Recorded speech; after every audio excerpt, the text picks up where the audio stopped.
महात्मा गांधी, जिनका नाम सुनते ही मन में सादगी का दीप जल उठता है। आंखों के सामने उभरती है वो तस्वीर जहां चरखा घूमता है और आत्मनिर्भर भारत का सपना आकार लेता है। उनके आदर्श सिर्फ इतिहास के पन्नों तक सीमित नहीं है, बल्कि आज भी वे हर भारतीय के दिल में प्रेरणा का स्रोत बने हुए हैं। आज भी गांधी जी के कई सपने अधूरे हैं, लेकिन उन सपनों को जीवंत करने वाले भी आज हमारे बीच हैं। सत्य और अहिंसा के आदर्श हो, राष्ट्र आराधना का संकल्प हो, गरीब और वंचित की सेवा में नारायण सेवा देखने का भाव हो, तो बापू की प्रेरणा हम अपने भीतर स्पष्ट रूप से अनुभव कर सकते हैं। मैं पूज्य बापू के चरणों में नमन करता हूं, उन्हें श्रद्धांजलि देता हूं। आइए जानते हैं कि नरेंद्र मोदी कैसे महात्मा गांधी के आदर्शों पर चलते हुए उनके सपने को पूरा कर रहे हैं। वडनगर के गांव की मिट्टी में खेलते हुए नरेंद्र ने बचपन से ही गांधी जी को न सिर्फ पढ़ा, बल्कि उनके विचारों को गहराई से समझा। नरेंद्र भाई के जीवन में गांधी जी का प्रभाव काफी रहा। स्वाश्रयी जीवन का जो मूलभूत मंत्र महात्मा जी ने दिया, वो नरेंद्र भाई स्वयं उसके जीवन में उपयोग करते रहे। गांधी जी के विचारों ने उनके जीवन में सकारात्मक ऊर्जा भरी, जिसे उन्होंने सामाजिक और राजनीतिक जीवन में अपनाया। उनके जीवन पर कई गांधीवादी व्यक्तियों का गहरा प्रभाव भी रहा, जैसे वडनगर के गांधीवादी शिक्षक शंभू भाई रावल के आदर्श, मकू भाई सिंह सोनी के प्रेरणादायक गीत, भावनगर के समाज सेवी ठक्कर बाबा की सीख और डॉक्टर द्वारका दास जोशी की गांधीवादी सोच ने नरेंद्र मोदी के जीवन को गहराई से प्रेरित और प्रभावित किया। नरेंद्र मोदी का महात्मा गांधी के शिष्य आचार्य विनोबा भावे से भी संपर्क रहा। विनोबा भावे ने नरेंद्र मोदी के प्रति गहरी आत्मीयता और स्नेह भावना दिखाई। 60 के दशक में गुजरात में गौरक्षा आंदोलन की अगुवाई करते हुए उनके गांव के गांधीवादी अनशन पर बैठे। उन्हें देखकर नरेंद्र मोदी के हृदय में देश, धर्म और संस्कृति के प्रति ऐसा प्रेम उमड़ा कि वे स्वयं भी उनके साथ अनशन पर बैठ गए। जब वे अपने युवा अवस्था में आरएसएस प्रचारक के तौर पर जगन्नाथ मंदिर परिसर में रहने लगे थे, तब उन्होंने गांधी जी की प्रेरणा से मंदिर और आसपास के गांव में सफाई अभियान चलाया। नरेंद्र भाई मंदिर परिसर में ही एक रूम है, उसमें रहते थे। जैसे उन दिनों है ना, ग्राम सफाई अभियान का एक समय चला था, तो उसमें जो भी गांव पसंद होता था, उसमें हम लोग को ये सिखलाया जाता था कि गांव की सफाई हमें नहीं करनी है, हमें उनको सिखलाना, हमको उनको काम करने के लिए बाध्य करना है कि वो अपने घर को, अपने गांव को कैसे साफ सफाई रखेंगे। हम तो एक दिन में करके चले आएंगे, फिर बाकी के दिनों में क्या। संघ में शिविरों में नरेंद्र मोदी गांधी जी का प्रिय गीत वैष्णव जन तो तेने कहिए कई बार वर्ग गीत के तौर पर करवाते थे। जब वो गुजरात बीजेपी के महामंत्री बने, तो मुझे बापू को जो पसंद है, वैष्णव जन तो तेने रे कहिए चे पीड़ पराई जाने रे। वैष्णव जन का डेफिनेशन क्या है, वो उस भजन में बहुत अच्छे से वो समझाने की कोशिश। उस पूरे भजन को लेके पूरे गुजरात के कार्यकर्ताओं को समझाने का अगर किसी ने शुरुआती दौरे में उन्होंने एक महामंत्री के रूप में जो प्रयास किया है, अद्भुत है। गांधी जी की विरासत को विश्व स्तर पर स्थापित करने की नरेंद्र मोदी की दूरदृष्टि और समर्पण से जुड़ा एक रोचक किस्सा पूर्व प्रधानमंत्री भारत रत्न अटल बिहारी वाजपेयी के मीडिया सलाहकार अशोक टंडन भी बताते हैं। प्रधानमंत्री अटल जी दक्षिण अफ्रीका की यात्रा पर जाने वाले थे, तो नरेंद्र भाई ने कहा कि अटल जी को एक सुझाव दिया जाए कि वो गुजरात की मिट्टी कलश में लेकर जाएं और वहां पर क्योंकि कार्यक्रम में अटल जी ने उस स्थान पर भी जाना था जहां पर रेलवे के डिब्बे से गांधी जी को सामान के साथ बाहर फेंक दिया गया था। जब नरेंद्र मोदी गुजरात के चुनाव जीते, उसके बाद वे गांधी जी का आशीर्वाद लेने उनके जन्म स्थल कीर्ति मंदिर पोरबंदर पहुंचे। मुख्यमंत्री बनने के बाद उन्होंने गांधी जी के मूल्य और सिद्धांतों को अपने प्रशासनिक कार्यों में उतारा और गांधी जी से जुड़े ऐतिहासिक स्थलों का पुनर्विकास और सौंदर्यीकरण कर उन्हें सम्मानित किया। नरेंद्र मोदी का कहना है, हम आधुनिकता की ओर बढ़ें, पर हमारी जड़ें हमें हमेशा अपनी परंपराओं से जोड़े रखें। यही उनकी सोच थी जब उन्होंने मेट्रो परियोजना के दौरान साबरमती आश्रम की पवित्रता बनाए रखने की पहल की। मेट्रो मैन पद्मश्री ई श्रीधरन ने स्वयं प्रधानमंत्री की इस दूरदर्शिता की सराहना की। The most important thing is the Sabarmati ashram. Our original proposal was taking the metro line in front of Sabarmati station, and metro line was elevated that time. He said no. This will create a lot of vibration, not vibration, noise, and distraction for the people who come to us. So this will be shifted. You take it anywhere else, but not in front of our Sabarmati station. That was his idea, and we did it. उन्होंने सक्रिय रूप से योजना प्रक्रिया में भाग लिया और यह सुनिश्चित किया कि मेट्रो स्टेशन के निर्माण से आश्रम और उसके आगंतुकों की शांति प्रभावित न हो। भारत के प्रधानमंत्री बनने के बाद नरेंद्र मोदी ने साबरमती आश्रम की विशेषता से पूरी दुनिया का परिचय कराया।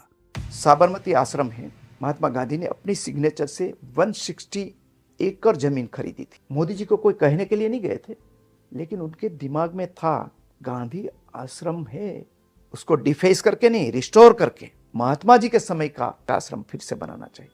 आसपास की जमीन ले लेकर वर्ल्ड क्लास जो गांधी का स्थान है, तो ये वर्ल्ड क्लास बनने के लिए जा रहा है।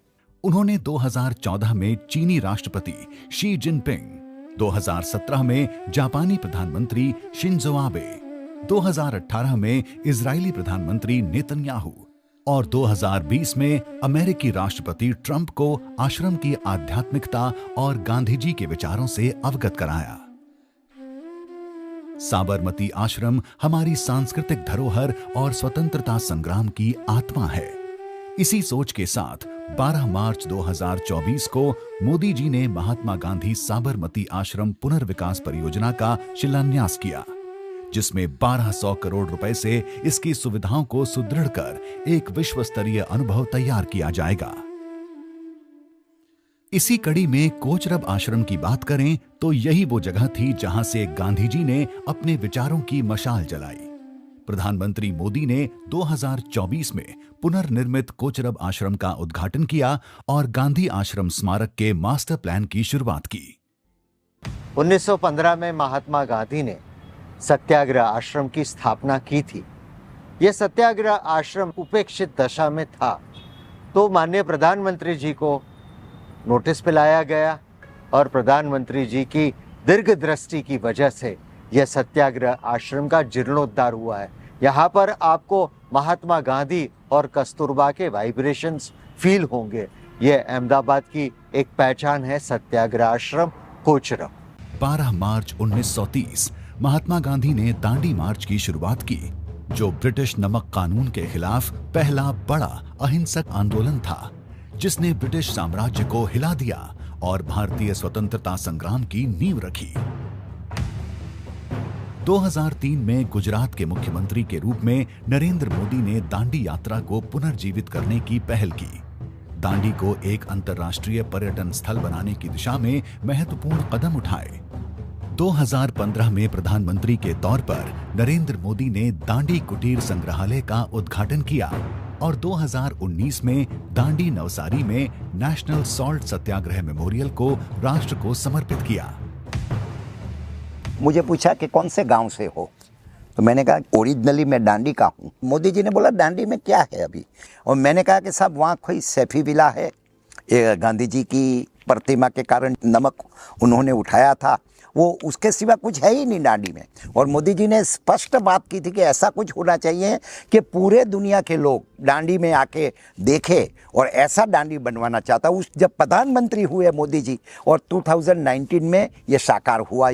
भारत की आजादी के 75 साल पूरे होने पर पीएम मोदी ने आजादी का अमृत महोत्सव के तहत साबरमती आश्रम से दांडी तक 241 मील की ऐतिहासिक पदयात्रा को दांडी मार्च की 91वीं वर्षगांठ पर हरी झंडी दी।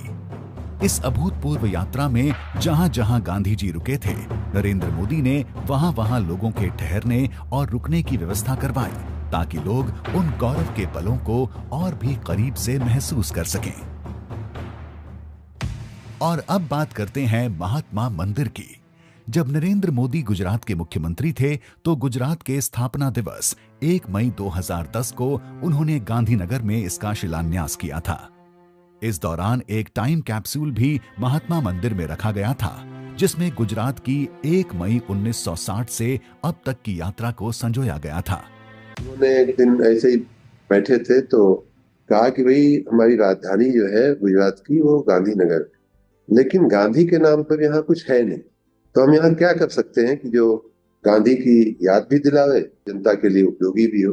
तो उसमें से बात निकल के आई कि कोई अच्छा कन्वेंशन सेंटर गांधीनगर में नहीं, कि हाँ बिल्कुल गांधीनगर में एक महात्मा मंदिर, महात्मा जी के नाम पे एक अच्छी मल्टी फेसेटेड एक सुविधा खड़ी की जाए। महात्मा मंदिर का निर्माण केवल एक भवन नहीं बल्कि एक जन आंदोलन बन गया था। इस अद्भुत संरचना के लिए गुजरात के गांव और शहरों के साथ साथ भारत के विभिन्न राज्यों और कई अन्य देशों से मिट्टी और पानी लाकर इसे एक नई पहचान दी गई। 2011 में महात्मा मंदिर के उद्घाटन के बाद यह वाइब्रेंट गुजरात समेत कई बड़े राष्ट्रीय और वैश्विक कार्यक्रम का केंद्र बन गया है। महात्मा मंदिर की नींव में पूरे हिंदुस्तान की नदियों, पूरे हिंदुस्तान के गांव की मिट्टी यहाँ लानी चाहिए। एक भारत श्रेष्ठ भारत जो बात करते हैं हम, तो ये यहाँ से बात शुरू हुई है। एक भारत श्रेष्ठ भारत, पूरे देश की मिट्टी आई, पूरे देश की नदियों का जल आया और उसके ऊपर ये महात्मा मंदिर बना है। समरस ग्राम योजना हो या गरीब कल्याण योजना या हो निर्मल गुजरात अभियान, महात्मा गांधी जी के ग्राम स्वराज और आत्मनिर्भरता के सपने को साकार करने के लिए नरेंद्र मोदी ने गुजरात के मुख्यमंत्री रहते हुए अहम कदम उठाए। प्रधानमंत्री बनने पर उन्होंने स्वच्छ भारत मिशन, आत्मनिर्भर भारत अभियान, सांसद आदर्श ग्राम योजना के जरिए गांधी जी की विचारधारा को नई ऊंचाई दी। गांधी जी स्वच्छता के समर्थक थे। उन्होंने 1916 में बनारस हिंदू विश्वविद्यालय में कहा था, स्वच्छता स्वतंत्रता से भी अधिक महत्वपूर्ण है। इसी सोच को आगे बढ़ाते हुए जब प्रधानमंत्री के तौर पर नरेंद्र मोदी ने देश की बागडोर संभाली तो 2014 में स्वच्छ भारत मिशन की नींव रखी, जिसने देश को स्वच्छता और सम्मान की दिशा में एक अभूतपूर्व परिवर्तन की राह पर ला खड़ा किया। One of the brilliant ideas of Prime Minister Modi was to link the Swachhata program with Gandhi ji. He said, why don't we invoke the spirit of Gandhi ji, but let us bring 20,000 Swachhagrahis together. And this was another term the Prime Minister had himself coined.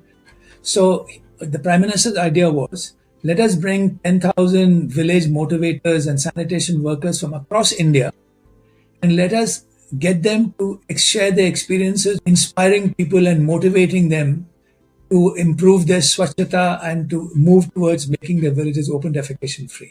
Gandhi ji का सबसे बड़ा सपना था ग्राम स्वराज, आत्मनिर्भर गांव। नरेंद्र मोदी ने आत्मनिर्भर भारत और वोकल फॉर लोकल जैसे अभियानों के जरिए इस सोच को वास्तविकता में बदला। गांधी जी खादी को आत्मनिर्भरता और स्वाभिमान का प्रतीक मानते थे। नरेंद्र मोदी ने खादी को नई पहचान दी। गुजरात के मुख्यमंत्री रहते उन्होंने खादी को प्रोत्साहित किया और प्रधानमंत्री बनने पर khadi for nation, khadi for fashion का नारा दिया। उन्होंने खादी को ग्लोबल पहचान दिलाकर ग्रामीण उद्योगों को मजबूती दी और आत्मनिर्भर भारत का सपना साकार किया। 2 अक्टूबर 2019 महात्मा गांधी की 150वीं जयंती। इस ऐतिहासिक अवसर पर प्रधानमंत्री नरेंद्र मोदी ने बापू के विचारों और शिक्षाओं को दुनिया भर में प्रसारित किया। इसकी शुरुआत उनके सिद्धांतों को दर्शाने वाले प्रतीक चिन्ह यानी लोगो के अनावरण से हुई। उनके जीवन, कार्य और पत्रों का डिजिटलीकरण कर सभी तक पहुंचाया गया। महात्मा गांधी के 150 वर्ष का जब उत्सव पूरा भारत मना रहा था, उस समिति में मैं भी था। राष्ट्रपति भवन में उसकी 2 बैठकें हुई और मुझे बड़ी उत्सुकता थी कि हम महात्मा गांधी की स्मृति का उत्सव कैसे मनाएंगे। उसके पहले नरेंद्र भाई ने बड़ा स्पष्ट कर दिया कि मैं यहाँ जितने लोग बैठे हैं और जो मेरे अधिकारी हैं जो इसका कार्यान्वयन करेंगे, उन्हें एक बात कह देना चाहता हूँ कि गांधी जी की स्मृति का ये कार्यक्रम सरकारी बिल्कुल ना हो। ये सिर्फ एक सरकारी उपक्रम है इसलिए हमें करना है, ऐसा नहीं है। महात्मा गांधी के जो जीवन मूल्य हैं वो हमें समाज के अंतिम आदमी तक पहुंचाने हैं। चेंज विद इन अभियान के तहत पीएम मोदी ने फिल्म और टीवी जगत को गांधी जी के विचारों का प्रचार करने का आह्वान किया। वैश्विक स्तर पर प्रतिष्ठित इमारतों पर उनकी तस्वीरें प्रदर्शित हुईं और 150 महान व्यक्तियों ने गांधी एंथोलॉजी के लिए लेख लिखे। स्मारक सिक्के और डाक टिकट जारी कर इतिहास को समृद्ध किया गया। 30 सितंबर 2018 को राजकोट में महात्मा गांधी संग्रहालय का उद्घाटन किया गया। यह वही अल्फ्रेड हाई स्कूल है जहां महात्मा गांधी ने 1887 में अपनी मैट्रिकुलेशन परीक्षा उत्तीर्ण की थी। स्वतंत्रता के बाद इसे मोहनदास गांधी हाई स्कूल के नाम से पुनः नामित किया गया। 2 अक्टूबर 2018 से 2020 तक चले इस उत्सव में गांधी जी के सार्वभौमिक संदेश को पूरे विश्व ने अपनाया। प्रधानमंत्री नरेंद्र मोदी की गांधी जी की शिक्षाओं में गहरी आस्था ने उन्हें दुनिया भर में गांधी जी के सिद्धांतों को फैलाने में मदद की। जब उन्होंने विदेशी धरती पर गांधी जी को नमन किया, तब यह महज एक परंपरा नहीं थी, यह एक सशक्त संदेश था। अहिंसा के मार्ग पर चलने का संदेश, स्वराज की शक्ति को पहचानने का संदेश और मानवता की सेवा का संदेश। चाहे वह G20 का प्रभावशाली मंच हो या संयुक्त राष्ट्र महासभा का बड़ा अवसर, प्रधानमंत्री मोदी ने हर बार गांधी जी की विचारधारा को आगे रखा। G20 आपको पता है कि भारत का सबसे महत्वपूर्ण अंतर्राष्ट्रीय इवेंट है, तो इस अवसर पर सबसे प्रभावी हेड्स ऑफ स्टेट और गवर्नमेंट भारत आए थे। तो पीएम साहब ने कहा कि गांधी जी की समाधि में ज़रूर इवेंट होना चाहिए और राजघाट में सभी हेड्स ऑफ स्टेट और गवर्नमेंट, हालांकि आपको शायद याद होगा उस दिन बारिश हो रही थी सुबह, फिर भी हेड्स ऑफ स्टेट और गवर्नमेंट वहाँ गए और वहाँ पे सभी ने एक मैसेजिंग किया और पीएम साहब ने सभी को एक हाथ से बनी हुई खादी अंगरखा भी प्रेजेंट किया। उनकी यह प्रतिबद्धता दुनिया के लिए एक निमंत्रण बन गई, एक ऐसा निमंत्रण जो कहता है, आइए हम मिलकर गांधी जी के मूल्यों पर आधारित एक शांतिपूर्ण और समृद्ध भविष्य की ओर कदम बढ़ाएं। महात्मा गांधी भारत की आजादी की लड़ाई के केंद्र बिंदु थे। गांधी जी का ये विजन आज भारत के सामने बड़ी चुनौतियों के समाधान का बड़ा माध्यम बन रहा है।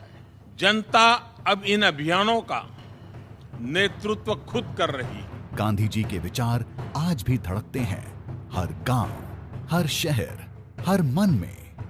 नरेंद्र मोदी ने गांधी जी की विरासत को सहेजने और उसे जन जन तक पहुंचाने के लिए अनथक प्रयास किए हैं।